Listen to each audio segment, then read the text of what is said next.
ஆண்டவருடைய நாமத்துக்கு மகிமை உண்டாவதாக. May all glory be to God's holy name today.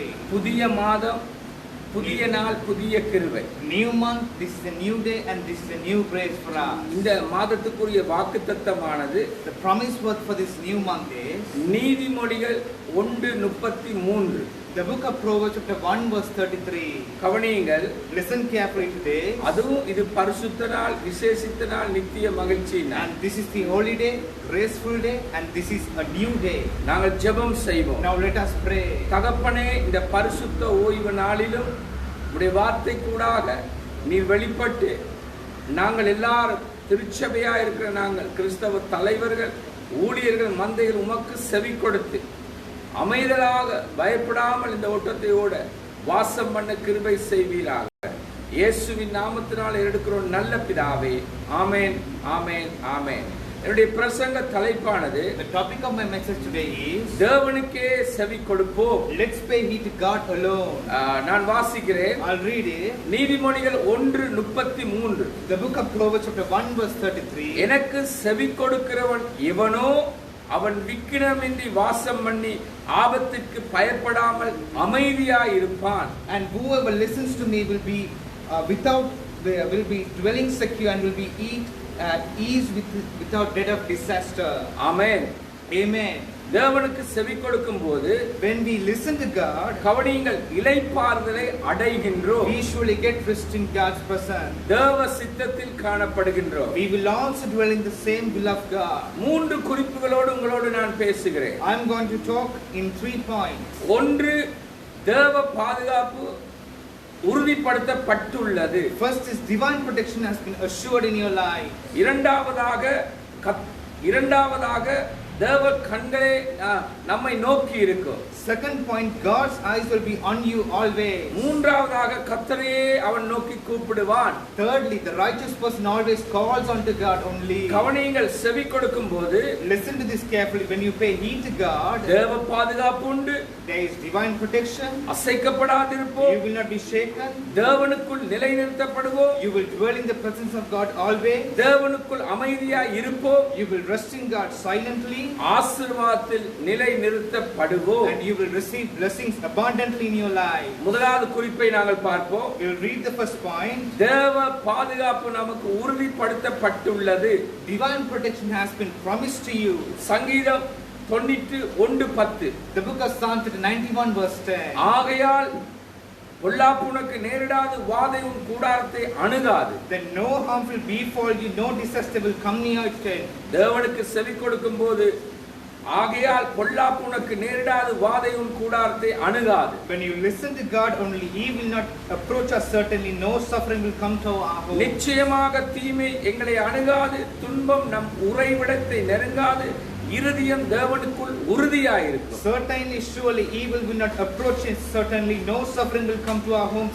Our heart will be strong in God. சங்கீதம் 112:8 சொல்லுகிறது. The book of Psalm 112 verse 8 says, தேவனுக்கு செவி கொடுக்கும் போது அவன் இருதயம் உறுதியாயிருக்கும், அவன் தன் சத்துருக்களில் சரிக்கட்டுதலை காணும் மட்டும் பயப்படாதிருப்பான். When he believes in God, his heart is secure. He will have no fear. In the end, he will look in triumph of his foes. Amen. Amen. இரண்டாவது குறிப்பு, As my second point, தேவ கண்கள் நோக்கமாய் இருக்கும். God's eyes will be on you always. சங்கீதம் 34:15 சொல்லுகிறது. The book of Psalm 34 verse 15 says, கர்த்தருடைய கண்கள் நீதிமான்கள் மேல் நோக்கமாய் இருக்கிறது, அவருடைய செவிகள் அவர்கள் கூப்பிடுதலுக்கு திறந்து இருக்கிறது. The eyes of the Lord are on the righteous and his ears are attentive to their cry. கவனியுங்கள், Listen to this carefully. சங்கீதம் 34:15 சொல்லுகிறது. The book of Psalm 34 verse 15 says, முதிர் வயதிலும் கால்களை தள்ளாட விடமாட்டார். and surely God will not allow you to stumble even in your old age. உன் காலை தள்ளாட விட்டார், உன்னை காக்கிறவர் உறங்கார்.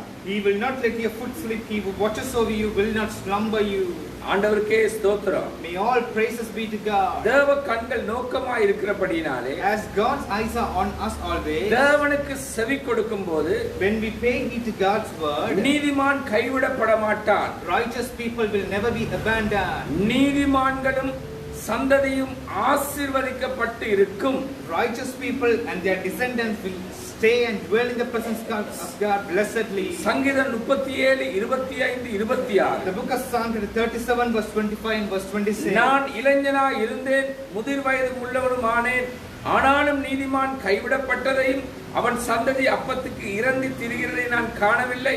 அவன் நித்தமும் இறங்கி கடன் கொடுக்கிறான், அவன் சந்ததி ஆசீர்வதிக்கப்படும். I was now young and now I am old, yet I have never seen the righteous forsaken and their children begging bread.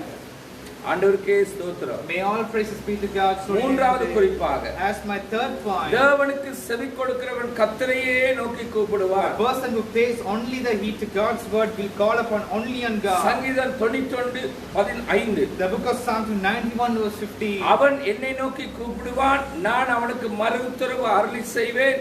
ஆபத்தில் நானே அவனோடு இருந்து அவனை தப்புவித்து அவனை கனப்படுத்துவேன். He will call upon me and I will answer him. I will be with him in trouble. I will deliver him and honor him. தேவனுக்கு செவி கொடுக்கும்போது, when we listen to God's word, ஆபத்திலும் தேவன் அவனோடு இருப்பார். even in trouble God will be with the righteous. தீமையிலும் பயமின்றி ஆசீர்வாதத்தால் பலப்பட்டிருப்பார். God will be with him even amidst danger. He will not be frightened even amidst evil and be blessed always. கவனியுங்கள், ஆபத்து இருந்தாலும் ஆசீர்வாதத்தில் பலப்பட்டு இருப்பான். Listen to this carefully. He will not be frightened even amidst evil and be blessed always. நீதிமொழிகள் 10:22. Proverbs chapter 10 verse 22 says, கர்த்தரின் ஆசீர்வாதமே ஐஸ்வரியத்தை தரும், அதனோடு அவர் வேதனையை கூட்டார். the blessing of the Lord brings wealth and he has no trouble with it. கிறிஸ்தவ தலைவனே, ஊழியர்களே, மந்தைகளே, திருச்சபை மக்களே, தேவனுக்கு செவி கொடுக்கிறோமா? Christian leaders, ministers, believers, are we focused on paying heed to God's word today? அப்படியா இருந்தால் தேவ வார்த்தைக்கு நாங்கள் செவி கொடுப்போம். And if it is God, let us pay attention to God's word always. தேவனுக்கு செவி கொடுப்பதையே தேவன் விரும்புகிறார். God wants us to pay heed to him always. வழி நடத்துவார், God will lead us. வழி காட்டுவார், God will guide us. வழியை உண்டாக்குவார். God will make way for us. கடைசி காலம் செவி கொடுப்பதே முக்கியத்துவப்படுத்துவோம். In these last days, let us make it necessary to pay attention to God's word only.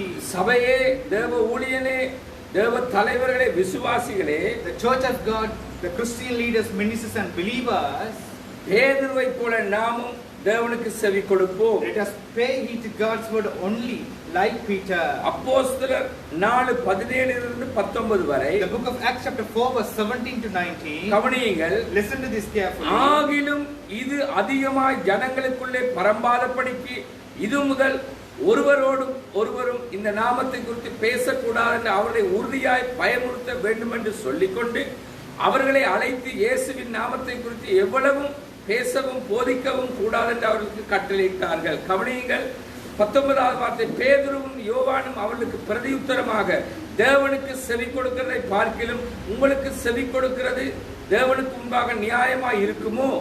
நீங்களே நிதானித்து பாருங்கள். இதுதான் எங்களுடைய வாழ்க்கையா இருக்க வேண்டும். But to stop this from spreading any further among the people, we must warn these men to speak no longer to anyone in his name.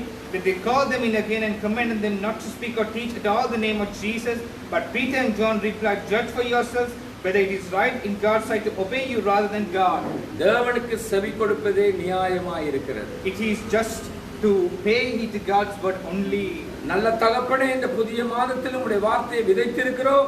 Asia தேசம், ஐரோப்பிய தேசங்கள், கண்டங்கள் முழுவதும் இருக்கிற கிறிஸ்தவ தலைவர்கள், ஊழியர்கள், மந்தைகள் உமக்கு செவி கொடுக்கிறதை நியாயம் என்று அறிந்து செவி கொடுத்து ஆசீர்வாதங்களை காணவும் தலைகள் உயர்த்தப்படவும் கிருபை செய்யுங்கள். இயேசுவின் நாமத்தினால் எடுக்கிறோம் நல்ல பிதாவே, ஆமென், ஆமென். கர்த்தர் தாமே உங்களை ஆசீர்வதிப்பாராக. May God bless you abundantly.